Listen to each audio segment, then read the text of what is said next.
सवाल यही है कि इसी रणनीति को वो कह रहे हैं कि हमारी इंडिया अलायंस की जीत होगी क्योंकि हम विभाजनकारी नहीं है।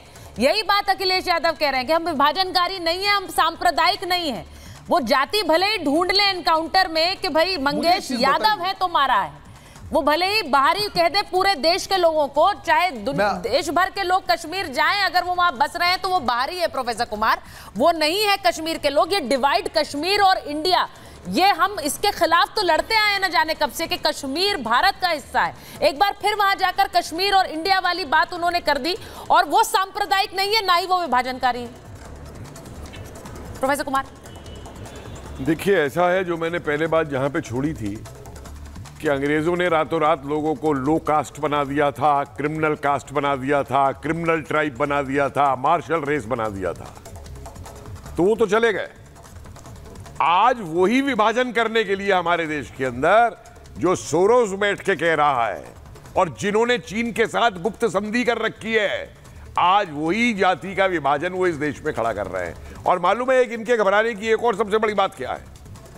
योगी जी ने हिंदुओं को एक आधुनिक मंत्र दे दिया है कि बटोगे तो कटोगे, और ये तिलमिला उठे हैं कि इस मंत्र से अगर हिंदू इकट्ठे हो गए तो क्या होगा।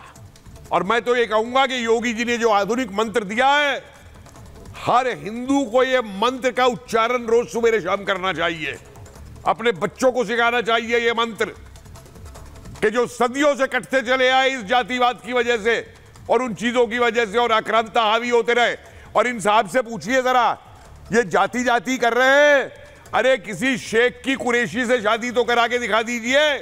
ठीक, ये सीधी बात। अब हिम्मत है तो किसी पसंदा की शादी तो करवा दीजिए, शेख के साथ में या खान के साथ में। अजीज खान साहब, बड़ी हिम्मत करके आप जाति जाति की कह रहे हैं कि हम जोड़ने वाले हैं, पहले उनको तो जुड़वा दीजिए। ठीक है, जो आपके वोटर है, एक बार मैं अजीज खान सारे क्रिमिनल ही आपकी जाति के रहेंगे, काउंट कर लीजिए। अजीज खान साहब और अवधेश जी को लीजिए जरा स्क्रीन पर। एक ये बात चर्चाएं जब अब जब ये बात कर रहे हैं अजीज खान साहब, मुझे पता है कि सारे राजनीतिक दलों ने उस समय टिप्पणियां की जब विनेश फोगाट और बजरंग पूनिया और ये सब लोग प्रदर्शन कर रहे थे, और उस समय बार बार ये बातें पूछी गई कि क्या ये राजनीति से प्रेरित है, क्या इस आंदोलन के पीछे कांग्रेस का हाथ है, ये पूछा गया। आज जब वो लोग पार्टी में शामिल हो जाते हैं, जिस समय ओलंपिक कंट्रोवर्सी हुई उस समय भी ये सवाल पूछे गए। अजीज खान जी को लीजिए प्लीज स्क्रीन पर। उस समय भी ये बातें उठी और ये भी कहा गया कि विनेश फोगाट के साथ पूरा देश खड़ा हुआ है, लेकिन आप लोगों ने अटैक किया। आप लोगों ने कहा कि नहीं, देखिए अभी भी राजनीति हो रही, मेडल नहीं आया, इसके पीछे भी कोई राजनीति होगी। ये बातें भी कही गई, यहां तक कह दिया गया कि मेडल को रोकने के लिए कुछ किया जा रहा है। पर आज जब वो कांग्रेस में शामिल हो जा रही हैं, तो इसके पीछे की एक राजनीति साफ नजर आती है, खासकर तब जब साक्षी मलिक बोलती हैं। देखिए सुचरिता जी, एक बात आप समझो, मैं कह रहा हूं कि ये खिलाड़ियों के लिए ये जो काल है वो अमृत काल नहीं है, ये इससे बुरा दौर नहीं रहा होगा शायद जिंदगी में। जिस तरह खिलाड़ियों को प्रताड़ित किया गया, प्रताड़ित करने का प्रयास किया जा रहा है, और मैं बता रहा हूं इस सरकार ने खिलाड़ियों को हर तरीके से जहां जैसे मौका मिला है उनको कहीं ना कहीं उनको अपमानित किया है। आप कह रही साहब ये खिलाड़ी, आप हरियाणा की बात कर रही हैं, हरियाणा में तो खिलाड़ियों का समझिए पूरा वहां नर्सरी है, लेकिन हरियाणा के तमाम हमारी बहनें किस तरह उन्होंने अपनी अजमत को बचाने के लिए मांग किया इसी सरकार से, लेकिन सरकार नहीं चेती, सरकार ने ध्यान नहीं दिया। आप कह रहे राजनीति हो रही, अगर कोई बैठ करके जंतर मंतर पर प्रदर्शन कर रहा है और ये कह रहा कि मेरे साथ फला फला हरकत हुआ, और आप उसे कह राजनीति से जोड़ रही है, अफसोस है मुझे। कम से कम उसे न्याय दिलाने की बात करने के बजाय आप कह रहे कि साहब वो राजनीतिक परिदृश्य चल रही है। और दूसरी बात, दूसरी पार्टियां अगर ऐसे मौके पे उनकी मदद के लिए गई तो उसमें बुराई क्या है, जाना भी चाहिए। कोई अगर आहत है, तो उसकी मदद होनी चाहिए। दूसरी बात, आप कह रहे विनेश फोगाट, आप उन्होंने कांग्रेस ज्वाइन कर लिया, क्या बुराई है? लोकतांत्रिक अधिकार है हर शख्स का, वो किसी भी पार्टी को कभी भी ज्वाइन कर सकता है, लेकिन यह मतलब नहीं है कि जो वो प्रदर्शन हुआ जंतर मंतर पे वो उसका इससे कोई लेना देना है। वो एक अलग परिदृश्य था, खिलाड़ी बहनों के साथ तमाम तरीके का दिक्कत हुआ, वो कहीं ना कहीं उनके साथ हरकतें हुई, तमाम बातें हुई, जो कि उन्होंने खुद ही कहा लेकिन जिस पर आरोप लगा उसके साथ बीजेपी लगातार खड़ी रही, बीजेपी लगातार खड़ी रही, अडिग रही। अच्छा बीजेपी, रोहन गुप्ता जी इसका जवाब दे दीजिए,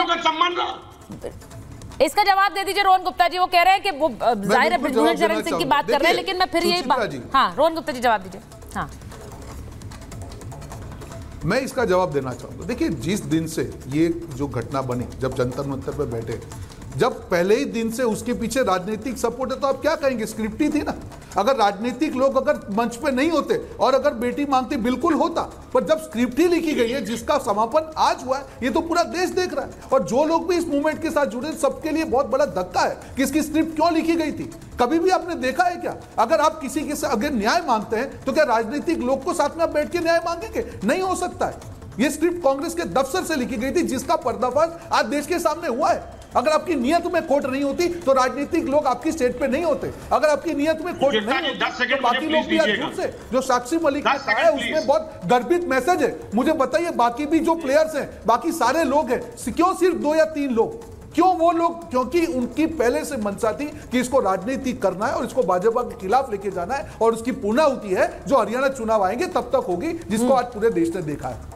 अगर सोल्यूशन की बात होती तो मुद्दा होता ही नहीं। 10 सेकंड प्लीज। ये हकीकत देश के सामने आई जी जी जी कि पहले दिन से इस पर राजनीति हुई, पहले दिन से ही इस पर राजनीति हो रही थी। वो अब ये देखिए हरियाणा का चुनाव आया है तो ये सारे वाले दाव अजीज खान जी आएंगे। अभी हरियाणा का चुनाव आया है, जम्मू कश्मीर में चुनाव है, उससे पहले ये सारे दाव आएंगे, ये बड़ा क्लियर था, पहले से था। और पहले से असेस भी किया जा रहा था कि आप कांग्रेस पार्टी में शामिल हो सकते हैं। अजीज खान साहब देखिए सुचरिता की एक बात समझिए, देखिए बीजेपी का स्टैंड देखिए और कैसे नैरेटिव गढ़ती है। जब किसान आंदोलन कर रहे थे, अपनी मांग रहे थे और तमाम परेशान थे, उसमें कई 750 से ज्यादा किसान शहीद हो गए, तो ये क्या कह रहे थे उनको, आतंकवादी है, ये सब विदेशी है, विदेशी तत्वों का हाथ, पता नहीं क्या क्या चीजें कह रहे थे। ये कब किस पर आरोप लगा दें। आज हमारी बहनें वहां जब अपनी मांग कर रही थी, वो वहां न्याय की मांग कर रही थी, तो कह रहे कि साहब वो राजनीति से प्रेरित थी।